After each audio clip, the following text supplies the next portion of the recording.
Oi, oi, gente bonita, tudo bem com vocês? Tô meio aqui a caráter, com conchinhas, meio hula-hula, porque como vocês sabem, eu estou viajando pra praia, toda chiquetosa, e nada mais justo do que eu abordar viagem e restrição alimentar, né? Casar aí o útil ao agradável. Pra você, quando quiser viajar, se estiver próximo de uma viagem, já meter umas dicas aí que a Gabi Nutri vai aqui passar para vocês esse vídeo. Então, se você tem alguma restrição alimentar e só de pensar em viagem, já sente aquele desconforto, aquele arrepio, sabe? Aquela ideia de ir para um aeroporto, para um hotel, para um restaurante desconhecido ou uma comida de estrada, já tive aquela tensão, né? Mesmo aquela tensão de antes de você organizar a mala. Esse vídeo então é para você, meu querido. Porque viajar, para quem convive realmente com uma restrição alimentar, não é para amador. É uma experiência um tanto quanto divertida.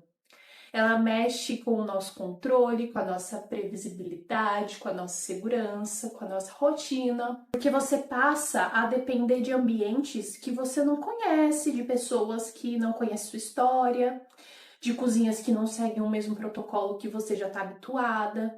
E aí nasce essa ansiedade antes mesmo dessa viagem, porque não que a viagem em si seja perigosa, mas porque o ambiente, mas porque sair do ambiente controlado exige uma habilidade que algumas poucas pessoas conseguem desenvolver. E é hoje que você vai aprender isso. Então, se você nunca aprendeu a estruturar a sua restrição fora da sua rotina, hoje nós vamos organizar isso. Porque o problema não é a viagem, meu amor, é a falta de método antes dela. Aqui você vai realmente aprender a como transformar a sua restrição alimentar em uma estratégia prática para as viagens, não em uma alimentação permanente. Aqui você vai aprender a diferenciar o risco real do medo antecipado. Vai aprender a planejar sem essa paranoia, você vai aprender a comunicar sua restrição com maior segurança. Aprender a sair da lógica do ou eu controlo tudo ou eu não vou. Porque essa liberdade não significa ausência de cuidado. Ela significa uma capacidade de adaptação. Então, quando você aprende a organizar sua alimentação em ambientes imprevisíveis, algo muda internamente aí em você. Beleza? Porque você vai parar de depender exclusivamente da sua cozinha. Você deixa de precisar que tudo esteja sob o seu comando e se sentir seguro. E você vai começar a perceber que a sua segurança, ela está na preparação, não no ambiente. E isso gera autonomia, que diminui a ansiedade. Então, se você só se sente bem dentro da sua rotina rígida, sua restrição ainda tá te dominando, meu amor. O objetivo aqui é o oposto de tudo. É você dominar a sua restrição, inclusive fora de casa. Bom, para quem não me conhece, eu sou a Gabi Colombo, sou nutricionista, especialista em restrição alimentar e eu ajudo você e outras pessoas também, que vivem com medo constante de errar, medo de contaminação cruzada, medo de passar mal em público, a reconstruírem essa segurança alimentar com mais clareza, mais estrutura e mais maturidade. Sem radicalização, sem terrorismo e sem um isolamento social, certo?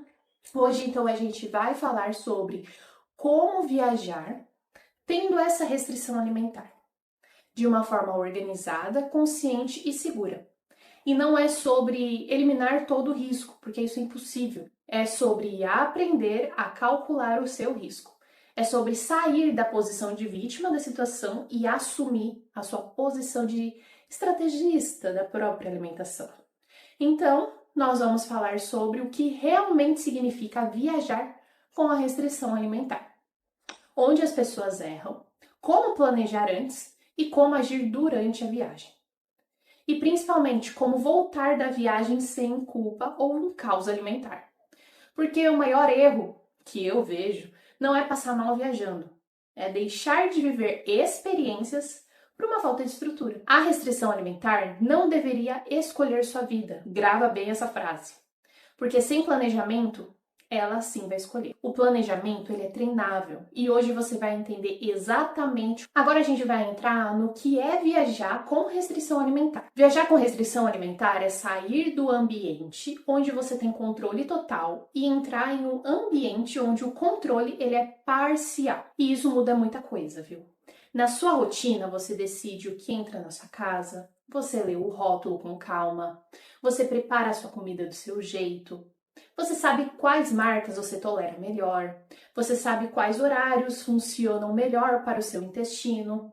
Existe realmente uma previsibilidade construída. Já quando você viaja, essa previsibilidade diminui significativamente. Você passa a depender de cardápios que não foram feitos para você, de cozinhas que não conhecem a sua história, de horários que não seguem o seu ritmo habitual. E isso gera um desconforto, não é mesmo? Mas viajar com restrição alimentar não é viver em uma constante ameaça. Você precisa gerenciar essas variáveis. É entender que o ambiente mudou, então a sua estratégia também precisa mudar. E é planejar antes de sair. É ter alternativas, é aceitar que talvez nem toda refeição será perfeita, mas pode ser segura o suficiente. E também saber perguntar no restaurante sem constrangimento. Saber escolher o que compensa e o que não compensa. Viajar com restrição é, acima de tudo, uma adaptação consciente. Não é sobre ter o mesmo nível de controle da sua casa. É sobre realmente saber operar com menos controle sem entrar em pânico. Isso exige maturidade, planejamento, aceitar que o risco zero não existe, mas sim que existe um risco reduzido. Um risco calculado é completamente diferente de um descontrole. Porque quando você entende isso, viajar deixa de ser uma ameaça e vira um desafio administrável. Viajar com a restrição alimentar não é cancelar a própria vida, não é decidir que não nasci para viajar, socorro. Não é virar a pessoa que nunca participa porque tem medo. E também não é fingir que a restrição não existe, porque pensa comigo, come de tudo e fica passando mal? O que é isso, né? E também não é pensar que, a viagem agora eu me resolvo depois. Extremos são, também não é fingir que a restrição não existe, não é pensar, depois da viagem eu resolvo. Não é isso. Os extremos são reações emocionais, porque ou você evita tudo ou você ignora tudo. E nenhum desses dois é uma estratégia. Viajar com a restrição não é levar comida para todos os lugares por um medo absoluto, mas também não é depender exclusivamente da sorte, tá? Não é para ficar passando fome para evitar o risco, e também não é para ficar comendo com uma insegurança só para não parecer uma pessoa difícil. E também não é transformar cada refeição em um interrogatório paranoico. Nem transformar a viagem em um teste de resistência, viu, meu amor? Porque você não precisa provar nada para ninguém. Repete comigo, você não precisa provar nada para ninguém. Viajar com restrição não é sobre uma perfeição alimentar, é sobre uma coerência que precisa tomar decisões proporcionais ao risco real, equilibrando o cuidado e a experiência. Se você transforma a viagem em uma guerra contra o ambiente, você volta hiper exausta. Um lugar que era para você relaxar, você cansa mais ainda. Você transforma essa viagem em um abandono total da sua estrutura. E aí você volta arrependida. O ponto não é controlar tudo, é não se abandonar. E essa diferença muda completamente a sua experiência. Viajar com restrição, quando bem estruturado, não é só uma experiência externa, é um marco interno, porque ele revela algo muito importante. Se você depende totalmente do ambiente controlado para se sentir seguro, sua autonomia ainda está muito frágil. E quando você aprende a organizar a sua alimentação fora da rotina, você fortalece três coisas. A primeira coisa é a sua capacidade de decisão. Você deixa de agir por medo e passa a agir por critério. O segundo é a sua confiança prática. Você começa a perceber que consegue lidar com as situações imprevistas sem colapsar. E o terceiro é a sua identidade. Você deixa de ser a pessoa limitada e passa a ser a pessoa que sabe se organizar. Isso muda tudo, muda a forma como você se posiciona socialmente. Você para de evitar eventos por antecipação catastrófica. Você começa a se preparar em vez de se isolar. Além disso, viajar com estratégia reduz esse ciclo de tudo ou nada. Muita gente entra em um desses extremos. Ou controla obsessivamente, e volta exausta, ou abandona toda a estrutura e volta passando mal. Quando você aprende a equilibrar, você volta da viagem estável, sem culpa, sem caos intestinal, sem essa necessidade de compensar. Isso sim é uma maturidade alimentar. E maturidade alimentar não nasce na zona de conforto. Ele nasce dessa adaptação, porque viajar se torna um treino de autonomia. E cada experiência bem organizada reduz o medo na próxima viagem. Você pode falar: tenho medo de passar mal longe de casa. Essa frase parece simples, mas ela carrega 3 camadas. A primeira camada é o medo físico, ou seja, você já passou mal antes. O seu corpo já reagiu, você já sentiu dor, urgência intestinal, mal-estar em público, e o cérebro ele vai registrar isso como uma ameaça. Então, quando você pensa em viajar, ele não pensa em paisagem, ele pensa em uma vulnerabilidade. Aeroporto vira cenário de risco, restaurante desconhecido vira uma ameaça potencial, um hotel vira um território sem controle, e isso não é drama, isso é uma memória associativa. Mas existe um ponto importante aqui. O seu cérebro, ele está reagindo ao passado, como se ele fosse inevitavelmente o futuro. Isso é uma distorção do seu próprio cérebro. Viajar não aumenta biologicamente a sua intolerância. O que aumenta o risco é um improviso, uma pressão social, decisões por impulso e até uma falta de um planejamento. Quando você aprende a reduzir esses fatores, o risco real vai diminuindo. Mas o medo permanece se você não treinar a sua exposição planejada. O problema não é ter o medo, o problema é nunca testar com uma estrutura. A segunda camada é o medo de perder o controle. Em casa você controla os ingredientes, o preparo, a contaminação, o horário, as combinações. E na viagem você não controla. Para quem vive em restrição, controle virou sinônimo de segurança. Então viajar parece que abriu mão da única coisa que vai te proteger. Mas aqui está uma correção. Você não precisa de controle total. Você precisa de um controle estratégico. Porque digo e repito, o controle total ele é impossível. O controle estratégico ele é suficiente. E quando você aprende essa diferença, o medo diminui, porque você entende onde agir. E o terceiro ponto é esse medo da exposição social. Porque passar mal fora de casa não é só um desconforto físico, ele é um constrangimento também. É o medo de precisar sair correndo da mesa, é medo de ter que ficar explicando o que você tem, é o medo de estragar o clima. Esse medo social, ele amplifica pelo medo fisiológico. Mas observe, o que geralmente piora a situação não é o sintoma, é a vergonha. Quando você tem um plano claro, você sabe o que pode comer, o que evita, o que faz se der errado. Ter esse protocolo reduz a sua ansiedade antecipatória, que é o que mais drena a sua energia antes da viagem, até durante ela. E aí você pode falar também para mim: eu não quero atrapalhar ninguém. Isso é profundamente emocional. Você fala sobre o pertencimento. Você não quer ser a pessoa problemática da mesa, né? Você não quer escolher um restaurante por sua causa. Você não quer ser vista como um exagero. Mas vamos ser honestos? Você está confundindo cuidado com inconveniência.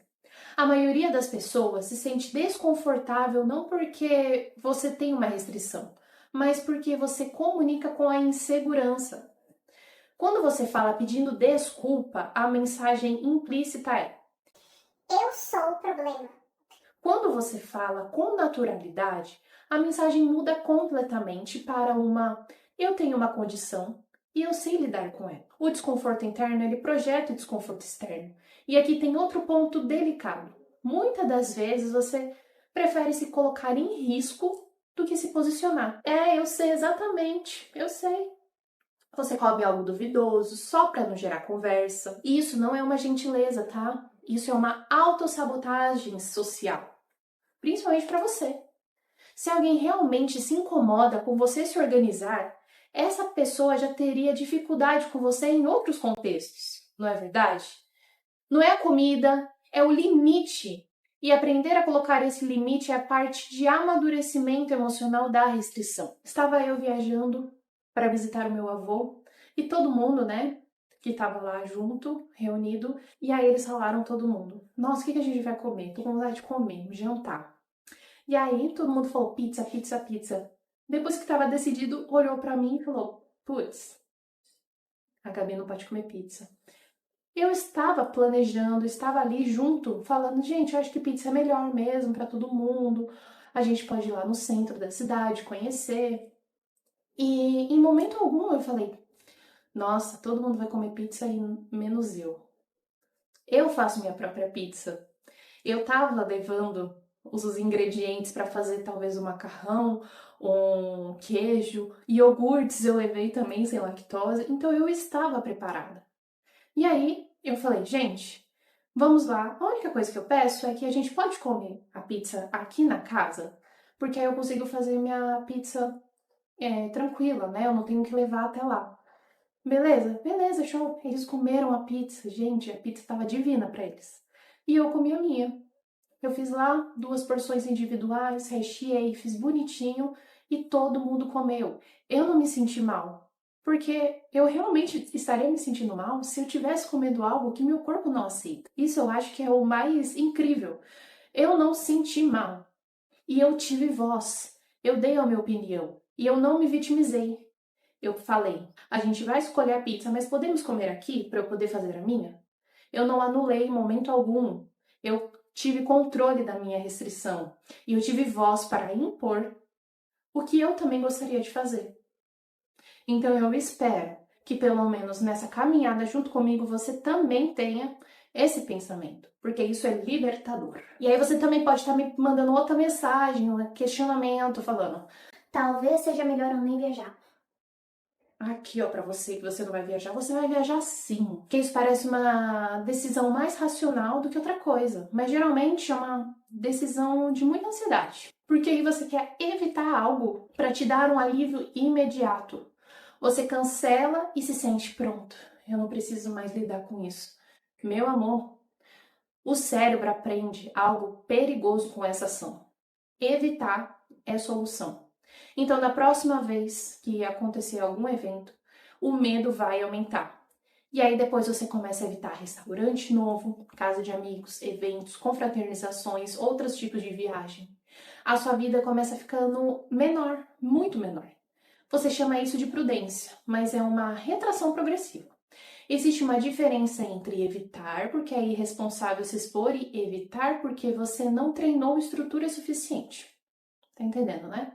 Se você tem uma condição estável, entende a sua restrição e sabe o que te faz mal, a viagem não é imprudência, ela é um treino a mais para sua autonomia, que só cresce quando você testa a sua competência fora desse ambiente. E aí, você pode me afirmar, né? Eu não confio em mim. Essa quase ninguém verbaliza, mas eu tinha muito. Ela aparece muito no comportamento, porque você não confia que vai conseguir dizer não.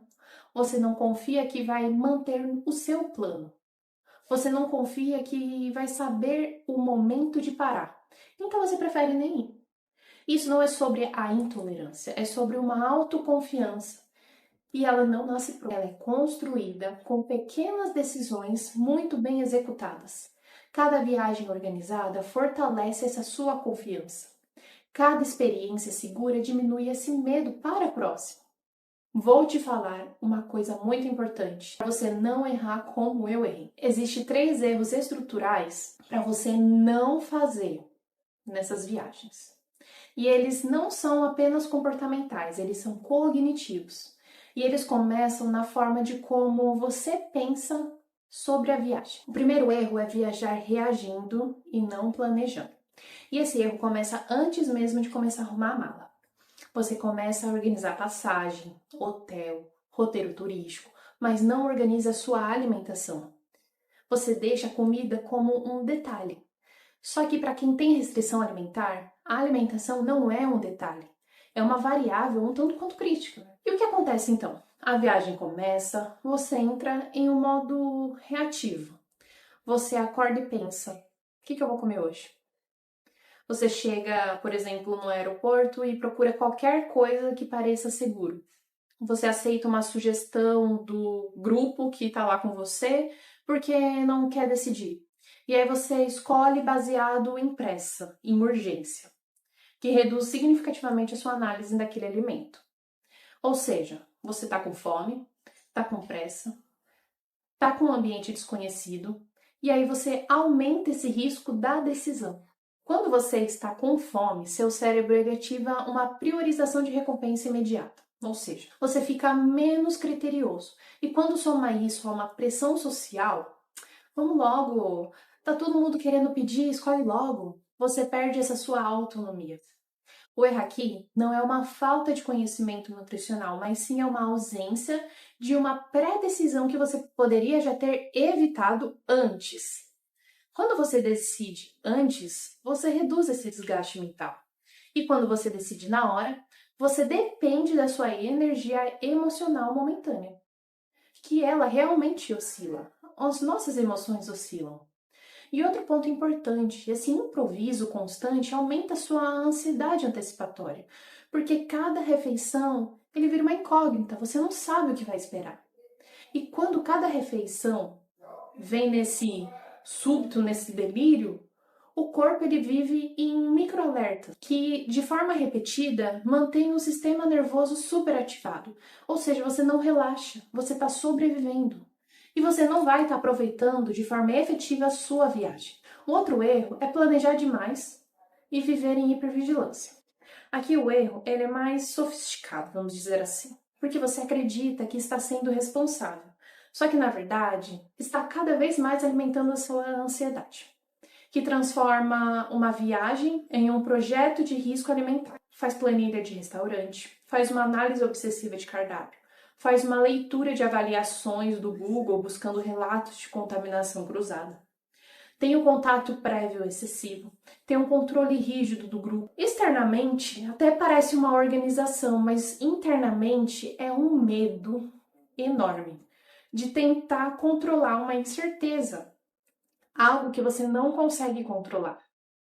Porque tem um problema fisiológico aqui, que é a hipervigilância, que ela mantém a sua ativação do sistema simpático. Ele reduz a motilidade digestiva, aumenta a sua sensibilidade visceral, ele amplifica essa percepção de desconforto e eleva também a produção do cortisol. Ou seja, você pode ter algo completamente dentro do seu padrão, teoricamente seguro, mas se você tiver sob esse estresse elevado, a percepção do desconforto aumenta e aí gera uma falsa conclusão.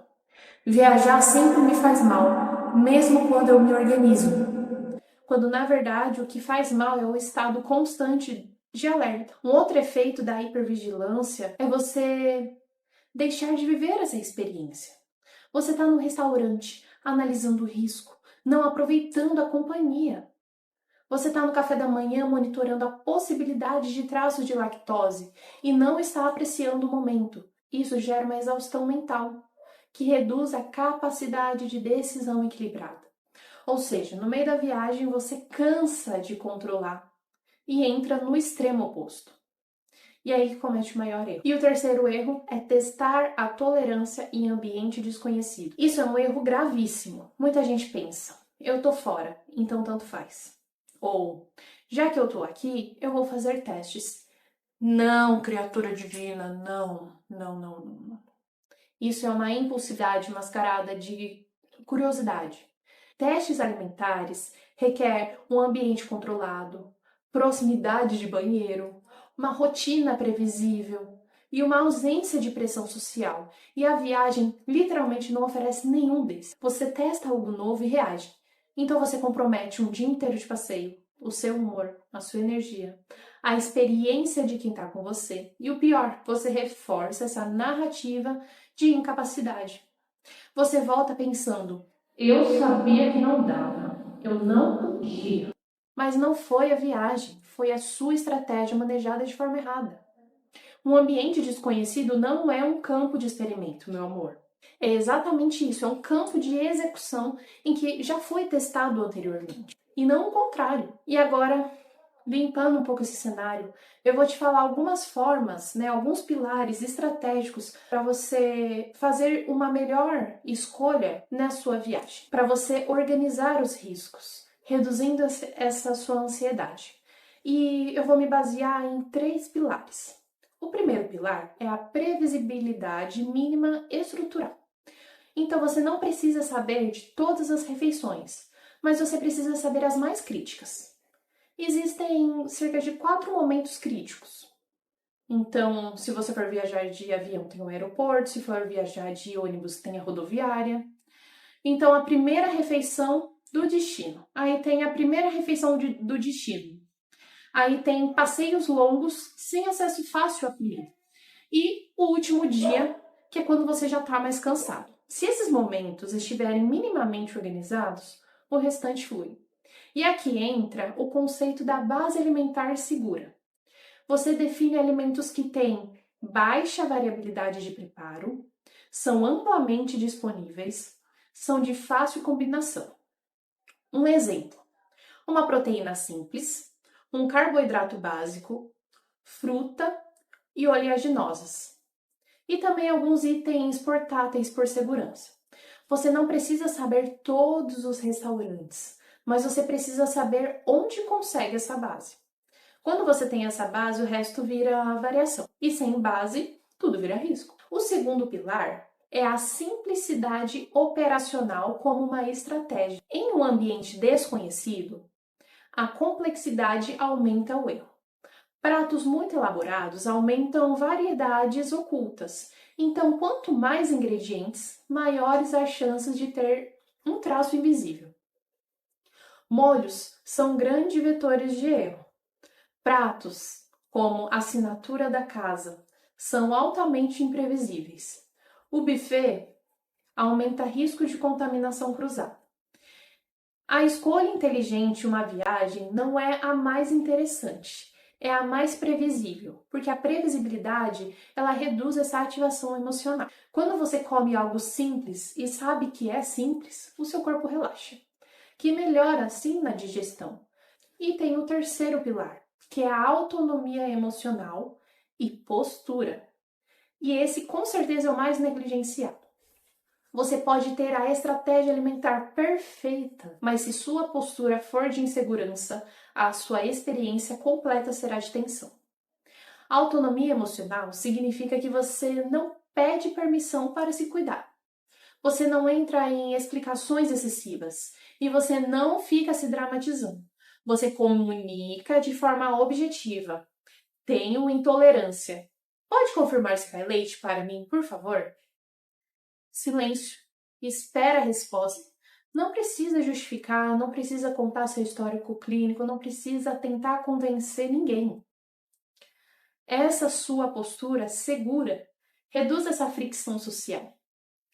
A pessoa, o garçom, fica mais responsável na hora de te responder. E quando você comunica com tranquilidade, o ambiente tende a acompanhar, entende? Outra dimensão importante. Você assume a responsabilidade pelas suas escolhas. Então, se você decidir flexibilizar algo consciente, você tem que assumir. Se decidir não arriscar, você tem que assumir. O problema não é a escolha, é a culpa depois. E a culpa prolonga muito o sistema emocional. E essa autonomia reduz a culpa. Agora presta atenção porque é um conteúdo valiosíssimo, eu podia cobrar muito caro, mas não vou, eu vou te dar de graça porque eu quero o seu bem.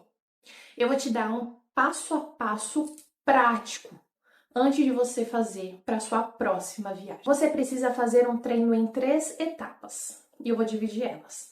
Etapa número 1, você vai fazer um mapeamento pessoal. Então você vai escrever, primeiro, os seus alimentos zona verde. Segundo, os seus alimentos zona amarela. E terceiro, os seus alimentos zona vermelha. Se você não consegue escrever isso com clareza, ainda está decidindo por emoção. Então, alimento zona verde é o que você consegue consumir sem medo, sem problema. Então, no meu caso, alimentos de zona verde, tudo que é zero lactose. Alimentos da zona amarela são aqueles que, se você puder evitar, ok, se não, você não passa mal. Para mim, Todos os alimentos que têm a contaminação cruzada eu consigo consumir. Então eu posso ir em buffet, em um restaurante que utiliza manteiga no preparo. Então tudo isso eu consigo tolerar. Então eles aí estão na minha zona amarela. Se der para evitar, eu evito. Se não, para mim tudo bem.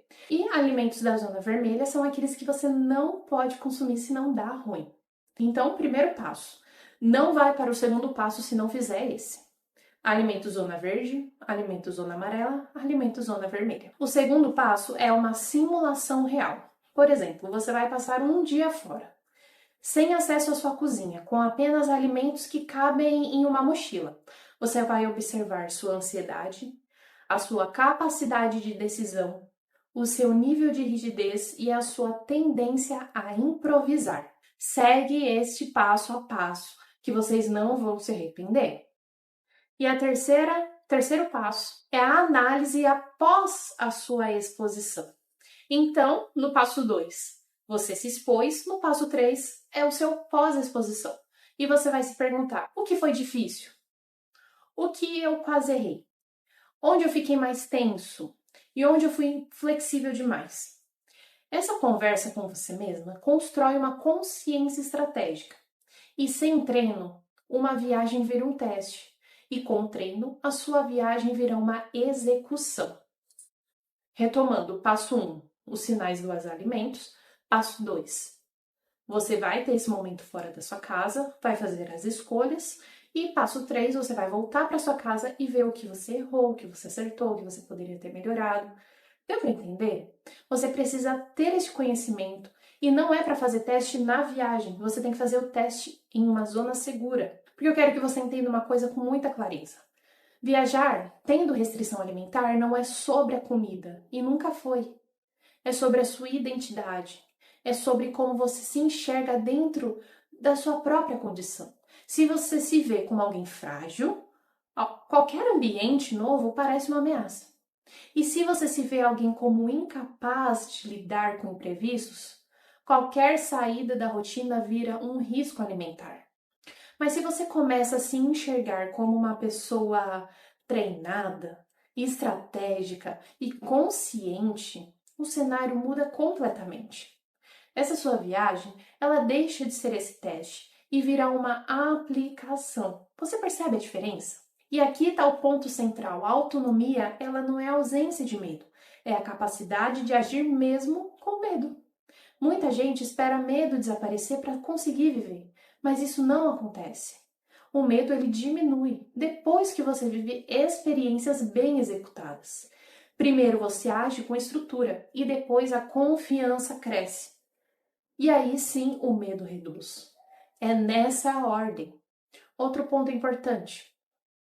A sua liberdade alimentar não significa comer tudo. Isso é uma narrativa superficial. A liberdade alimentar significa saber escolher. Significa não depender do ambiente perfeito para se sentir seguro. Não significa precisar cancelar a sua vida para manter o seu controle. Você não precisa de controle total para estar seguro. Você precisa de uma competência. Se você hoje evita viajar, evita um restaurante novo, evita um evento, isso não é porque a sua restrição é impossível. É porque a sua estrutura ainda não está madura o suficiente.